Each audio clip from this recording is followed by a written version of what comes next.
करूं, मैं इतनी सुंदर हूं तो।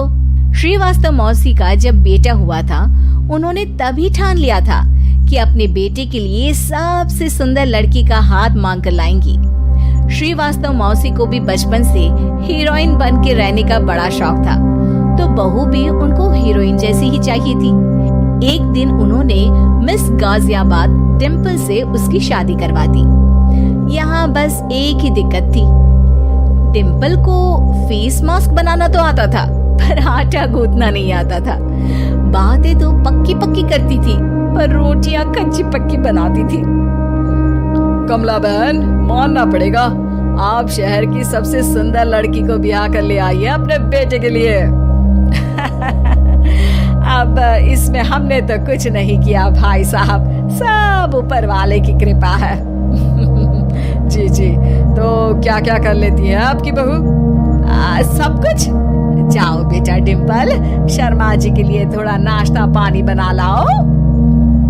डिम्पल नजदीक जाकर श्रीवास्तव मौसी के कान में फुसफुसाती है।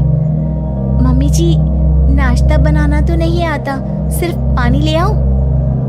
अरे बेटा, तुझे देखने कितने लोग आए हैं, इन सबको पानी पिलाने का ही इरादा है क्या? सुंदर हूँ इसलिए देखने आए हैं।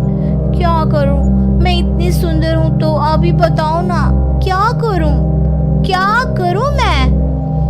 अरे बेटा, कुछ मत कर, खाना बनाना सीख ले बस। श्रीवास्तव मौसी के लिस्ट में सुंदरता सबसे ऊपर आती थी और उन्हें उसी का फल मिला। उनके बेटे अशोक ने एक दिन माँ से शिकायत की। माँ, कैसी बहू ढूंढ कर लाई हो? मैं शाम को थक हार कर घर लौटता हूँ तो मुझे कहती है, आज पेडिक्योर करना है, करवा दोगे? अरे जबकि दिन भर काम करके पाँव मेरे थके थे। अरे बेटा ठीक है ना, धीरे धीरे सीख जाएगी। अरे क्या सीख जाएगी माँ, उससे कुछ भी नहीं आता। हफ्ते भर का शेड्यूल बना लिया है उसने, पेडिक्योर, हेड मसाज, मुल्तानी मिट्टी का ये वो, अरे पता नहीं क्या क्या। अरे मुझे तो नाम भी नहीं आते। देख बेटा, खाना बनाना, सब्जी काटना, ये सब सीखा जा सकता है, पर सुंदरता नहीं सीखी जा सकती। इतनी सुंदर बहू मिली है, फिर भी तू खुश नहीं है, कैसा बेटा है तू? श्रीवास्तव मौसी का मानना था कि समय रहते बहू सब सीख जाएगी, पर मिस गाजियाबाद से शादी कराने के बाद घर का जो नाम हुआ है वो जरूरी है।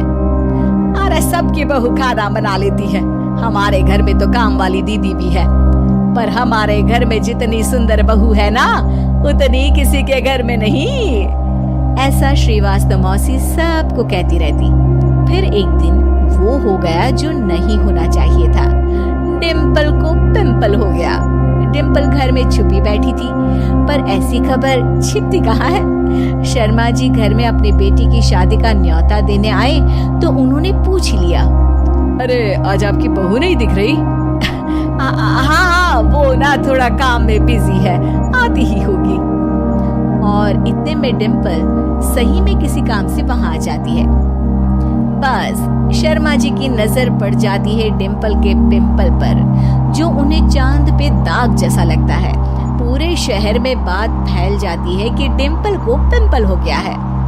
ये दिक्कत काफी गंभीर थी और श्रीवास्तव मौसी को पता था कि अगर ऐसा चलता रहा तो उन्होंने जो हासिल किया था सब मिट्टी में मिल जाएगा। उन्होंने फट से डिम्पल को अपने कमरे में बुलाया। अरे बेटा, शर्मा जी के बेटे की शादी 1 हफ्ते में ही है, हमें उससे पहले ही तुझे वापस सुंदर बनाना पड़ेगा। तू बता, तुझे मेकअप के लिए क्या क्या चाहिए? डिम्पल की दी गई लिस्ट का सामान श्रीवास्तव मौसी शाम को ही ले आती है और उसके बाद शुरू होता है डिम्पल का मेकओवर। 1 हफ्ते में सारे क्रीम्स पाउडर टेस्ट हो चुके हैं और डिम्पल और श्रीवास्तव मौसी रेडी हो जाते हैं शर्मा जी के बेटे की शादी के लिए। शादी के दिन डिम्पल बहुत सुंदर लग रही थी। श्रीवास्तव मौसी को उम्मीद थी कि बस अब तो हर जगह वो और डिम्पल ही छाए रहेंगे, चाहे शादी किसी की भी हो। पर जब वो शादी में पहुंचते हैं तो उन्हें बाहर शर्मा जी लोगों का स्वागत करते मिलते हैं। अरे कमला जी, सही समय पर आई हैं, आप ही का इंतजार था। हमने भी हमारे बेटे के लिए मिस अहमदाबाद ढूंढी है। डिम्पल और श्रीवास्तव मौसी दोनों सबके मुंह खुले के खुले रह जाते हैं। शर्मा जी की बहू को देखकर, वो तो डिम्पल से भी ज्यादा सुंदर थी। क्यों, हमने भी अच्छी बहू ढूंढी है ना? हाँ शर्मा जी, बाकी आजकल के जमाने में सुंदरता से क्या होता है भाई? देखो, बूढ़े तो सब होते हैं। मैं तो मानती हूँ कि बस रोटियां गोल बना दे, इससे ज्यादा क्या चाहिए? सुंदरता का क्या है, ढल जाती है, पर गुण वो हमेशा रहते हैं। अरे बाबा, इतना बड़ा ज्ञान आपको कोई गुरु भी नहीं देता जितना बड़ा ज्ञान आपको एक छोटे से पिंपल से मिल गया। अगले दिन जब अशोक डिम्पल से बात कर रहा होता है, कल शादी में मिस अहमदाबाद के बाद सब मिस गाजियाबाद यानी तुमको ही देख रहे थे। क्या करूं, मैं इतनी सुंदर हूँ तो आप ही बताओ क्या करूं? क्या करूं मैं तो कहती हूँ कि घर का कोई काम कर या फिर बाहर अपने लिए कोई काम ढूंढ ले। है? क्या कहा माँ जी? हाँ जी, सुंदरता का क्या है? कल तूने मिस अहमदाबाद से मात खाई, आगे कोई मिस हैदराबाद आ जाएगी या मिस फैजाबाद आ जाएगी, इसलिए काम पर ध्यान दो। हाँ। और कुछ महीनों बाद, अरे बहू, काम करने के बाद तू सुंदर नहीं, अति सुंदर हो गई है।